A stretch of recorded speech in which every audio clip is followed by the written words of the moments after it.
Eto na nga mga chong, marami tayong basketball updates. Kadim Jack, bumibilib na sa Barangay Ginebra. Coach Tim Cone, hindi nagpapakakampante. Kahit isang panalo na lang ang kinakailangan nila para makabalik ng PBA Finals. Kagabi nga mga chong, ay nakuha na ng Barangay Ginebra ang kanilang ikatlong panalo ngayong Best of 7 semifinal series. Pero kahit nagagawa nilang madomina ang Northport Batampier at abot kamay na nila ang PBA Finals, ay hindi pa nga rin nagkukumpiyansa itong si Coach Tim Cone. Dahil ayon nga mismo sa kanyang naging press con interview, ay hanggat hindi pa raw natatapos ang series, ay hindi nga daw sila po pwedeng mag-relax. Anytime ay po pwede raw mabaliktad ng Northport ang series gaya ng nagawa ng Rain or Shine ni Last Two Painters sa kabilang bracket, kung saan tinamaan ng injury yung key player na si Jason Castro at nagse-self-destruct na si Poy Eram.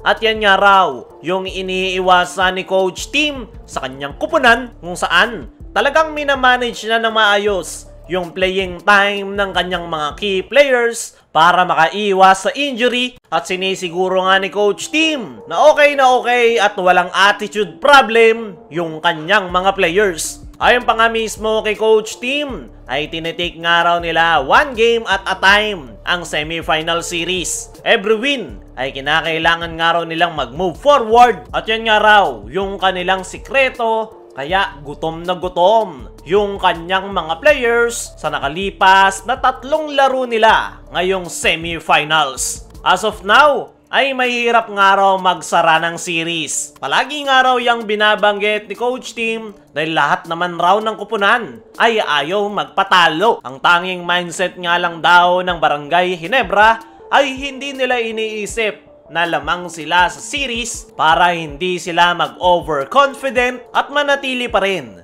yung kanilang gutom at aggressiveness na kanilang susi kontra Northport Batampier. Para sa akin mga chong, sa itinatakbo ng semifinal series dito sa Ginebra at Northport Batampier, ay dominante talaga ang koponan ni Coach Tim Cone. May mga nagsasabi na scripted daw yung semis para makapasok ang Barangay Ginebra. Pero kung titingnan nyo yung bigger picture, ay talagang nagpipik na yung performance ng Barangay Ginebra. Dahil nagbalik na nga yung mga core players ni Coach Tim na sila Jamie Malonzo at Jeremiah Gray, na solid ang contribution na nagagawa sa kanyang kupunan. Nailalabas na rin ng mga bagong Barangay Ginebra players yung kanilang laro. Gaya na lang nitong si Troy Rosario na talagang bagay na bagay sa triangle offense, Stephen Holt na best player stopper ng Ginebra, kung saan nakafocus ito na pigilan si Arvin Tolentino, at nandyan nga rin